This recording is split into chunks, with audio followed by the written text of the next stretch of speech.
मित्रों, मुफ्तखोरी एक वैश्विक समस्या है जिसके मकड़ जाल में दुनिया की एक बड़ी आबादी उलझी हुई है और इसी के कारण कई देशों का पतन हो रहा है। लेकिन आश्चर्यजनक यह है कि इसके बावजूद दुनिया के अन्य हिस्सों अथवा देशों के नागरिक इससे सबक नहीं ले रहे।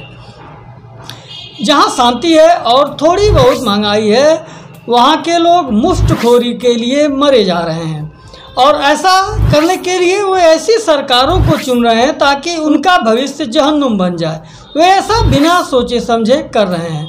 अगर सीधे सीधे यह कहें कि दुनिया में एक बड़ी आबादी ऐसी है जो भविष्य के प्रति बिल्कुल सजग नहीं है, वह इतिहास से कुछ भी सीखने को तैयार नहीं है, तो कोई अतिशयोक्ति नहीं होगी। यह आबादी सिर्फ वर्तमान से मतलब रखती है, जबकि अगर हम मनुष्य हैं तो हमें भूत, वर्तमान और भविष्य में संतुलन बनाकर रखना ही चाहिए। अगर नहीं बन पाता है तो भी कम से कम प्रयास तो अवश्य ही करना चाहिए ताकि आगे की पीढ़ियों को संकट का सामना ना करना। नमस्कार मित्रों, मैं श्रमण यथार्थ अपने यूट्यूब चैनल पर आपका स्वागत करता हूं। मित्रों, उत्थान पतन सृष्टि का नियम है। भारत भी संपन्नता के शिखर पर पहुंचकर लुढ़क गया और ऐसा लुढ़का कि हमें उबरने में 1000 वर्ष से अधिक का समय लग चुका है। उस झटके से हम आज भी उबर नहीं सके हैं। आज फिर एक बार भारत का उत्थान होता दिख रहा है। उसकी बड़ी वजह वैश्विक परिस्थितियां और वर्तमान नेतृत्व है। मित्रों, गलत नीतियों और मुफ्तखोरी के चक्कर में पड़ोस की लंका डूब गई है। लोग सड़कों पर बिलबिलाते हुए भाग रहे हैं। दैनिक जीवन से संबंधित वस्तुओं के दाम आसमान छू रहे हैं। आवश्यक वस्तुओं की उपलब्धता तक नहीं है कि महंगाई से ही कम से कम सक्षम लोग तो खरीद लें। फिलहाल भारत ने श्रीलंका की मदद के लिए कदम आगे बढ़ाया है। एक बड़े भाई व आदर्श पड़ोसी की तरह भारत यह प्रयास कर रहा है कि लंका की लंका लगने से बचाया जाए। भारत ने श्रीलंका को 40,000 टन डीजल और 40,000 टन चावल भेजा है। पिछले ही दिनों भारत ने श्रीलंका को $500 मिलियन की क्रेडिट लाइन दी थी फ्यूल के लिए। उससे पहले भारत ने $1 बिलियन की क्रेडिट लाइन अलग से दी थी। कुल मिलाकर इस साल अभी तक भारत श्रीलंका को लगभग $2.4 बिलियन की मदद कर चुका है। आज श्रीलंका में अभूतपूर्व स्थिति है और देश बर्बादी के कगार पर है। श्रीलंका के विदेशी मुद्रा भंडार में मात्र 6,000 करोड़ रुपए बचे हैं। वहीं उन पर लगभग 3 लाख करोड़ का कर्ज है। ऐसे में पूरी दुनिया में एक भारत ही है जो मदद के लिए आगे आया है। उम्मीद है अगले कुछ महीनों में श्रीलंका में स्थिति सुधरेगी। वापस पहले जैसा होने में कई साल लग जाएंगे। वैसे तो श्रीलंका की समस्या के कई कारण हैं, लेकिन उसमें कुछ प्रमुख कारण है बेवजह का कर्ज लेना। जो प्रोजेक्ट अच्छे नहीं थे या जिनसे अच्छी कमाई नहीं होनी थी, उसके लिए बेवजह कर्ज लेकर श्रीलंका फंस गया। अगला जो मुख्य कारण है वह जनता को खुश करने के लिए इनकम टैक्स में अप्रत्याशित कटौती करना, जिससे सरकार का रेवेन्यू घटता चला गया और सरकार घाटे में चली गई। कोविड के कारण श्रीलंका को पर्यटन से मिलने वाले अरबों डॉलर में भयंकर कटौती हो गई और यह श्रीलंका के लिए बहुत ही खतरनाक साबित हुआ।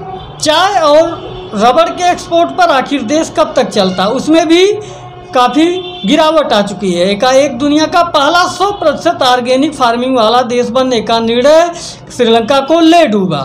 इससे फर्टिलाइजर का इंपोर्ट अवश्य बंद हुआ, लेकिन पहली बार ऐसा हुआ कि श्रीलंका को चावल का आयात करना पड़ा।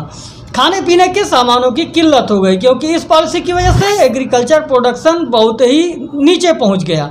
अब जो भी है, उम्मीद है कि श्रीलंका ने सबक तो ले ही लिया होगा कि चाहे भूखे मर जाओ लेकिन चीन से कभी ना उधार लो, ना कभी कोई स्ट्रेटेजिक डील करो। और इसी के साथ ही भी समझ गए होंगे कि जनता को खुश करने का निर्णय लेकर कुछ समय तो जनता को खुश कर सकते हैं, लेकिन लॉन्ग टर्म सस्टेन नहीं कर पाएंगे।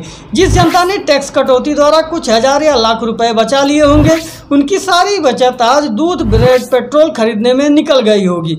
उनको भी संभवतः समझ आ गया होगा। उम्मीद है मुफ्तखोर इस बात से सबक लेंगे और पूरी दुनिया के मुफ्तखोरों को इससे सबक लेना ही चाहिए। श्रीलंका ने पिछले दिनों भारत सरकार को कई प्रोजेक्ट्स में भागीदार बनाया। कई स्ट्रेटेजिक प्रोजेक्ट्स भारत को दिए हैं और ऐसा लग रहा है कि धीरे धीरे चीन का प्रभुत्व श्रीलंका से कम हो रहा है। कुछ ऐसा ही माहौल मालदीव और नेपाल का भी है। दोनों ही देशों में चीन के समर्थन से भारत विरोधी गतिविधियां चल रही थी, लेकिन धीरे धीरे दोनों ही देशों को चीन की असलियत समझ आ गई और दोनों फिर से भारत की तरफ रुख कर रहे हैं। जहां मालदीव में भारत विरोधी प्रदर्शन करने को एक अपराध बना दिया गया है, वहीं नेपाल ने पिछले ही दिनों भारत के साथ कई एग्रीमेंट साइन किए, जिसमें रुपे कार्ड को नेपाल में शुरू करना, यूपीआई को वहां के बैंकिंग सिस्टम से इंटीग्रेट करने जैसे महत्वपूर्ण कदम हैं। वहीं भारत ने पिछले दिनों बांग्लादेश, भूटान और नेपाल के साथ मिलकर BBIN एग्रीमेंट साइन किया, जिससे इन चारों देशों में बेहतर कनेक्टिविटी संभव हो पाएगी, जिससे व्यवसाय बढ़ेगा और सुरक्षा भी मजबूत होगी। उम्मीद है बांग्लादेश भी जल्द ही चीन के इरादों को समझेगा और उससे उचित दूरी बना लेगा। वहीं उत्तर में अफगानिस्तान को अनाज और अन्य चीज़ें भेजकर भारत ने उसका स्ट्रेटजिक इस्तेमाल करने का मन बना लिया है। उसकी मदद से डूरंड लाइन, CPEC और बलूचिस्तान पर लगातार प्रेशर बनाया जा सकेगा। इसके अलावा पूर्वी देशों जैसे वियतनाम, फिलीपींस, इंडोनेशिया, जापान और ताइवान के साथ भारत आक्रामक संबंध बनाकर चीन की स्ट्रिंग ऑफ पर्ल नीति को तोड़ने के लिए नेकलेस ऑफ डायमंड की नीति पर चल रहा है। इसी के साथ क्वाड भी है और बैलेंस बनाने के लिए रूस के साथ मित्रता भी। कुल मिलाकर आप ये समझिए कि भारत ने जो पिछले 20 सालों में खोया था, अब उसे वापस पाने की जद्दोजहद में लगा हुआ है और नेक्स्ट लेवल की तैयारी चल रही है। आप पिछले कुछ हफ्तों से भारत सरकार और विदेश मंत्रालय के रुख में आई आक्रामकता को देखिए, इनके बयान, ट्वीट या इंटरव्यूज देखिए। पश्चिमी देशों में एकाएक भारत को लेकर अजीब सा हाहाकार मचा हुआ है। रूस यूक्रेन की लड़ाई हो रही है, लेकिन दुनिया भारत के दरबार में हाजिरी लगा रही है। ऐसा क्यों है, सोचने का विषय है। अगले 5-7 साल में बहुत कुछ बदलने वाला है। शायद जो स्थिति हम 2035-40 तक पाना चाहते थे, वह महत्व 2025 तक ही मिल जाए। POK और LAC निश्चित रूप से सुलझ जाएंगे और दक्षिण एशिया की रीजनल पावर के टैग को हटाकर भारत एक वैश्विक महाशक्ति बनने की ओर अग्रसर है। लिख कर ले लीजिए, अगले 5 साल आप अगर भारत में हैं तो समझिए दुनिया की सबसे ज़्यादा अपॉर्चुनिटी आपका इंतजार कर रही है। मित्रों, हमारा विश्लेषण आपको कैसा लगा, इसके बारे में हमें कमेंट के माध्यम से ज़रूर बताएं और अगर चैनल पर नए हैं तो कृपया चैनल को सब्सक्राइब कर बेल आइकन अवश्य दबाएं। नमस्कार, जय हिंद, जय भारत।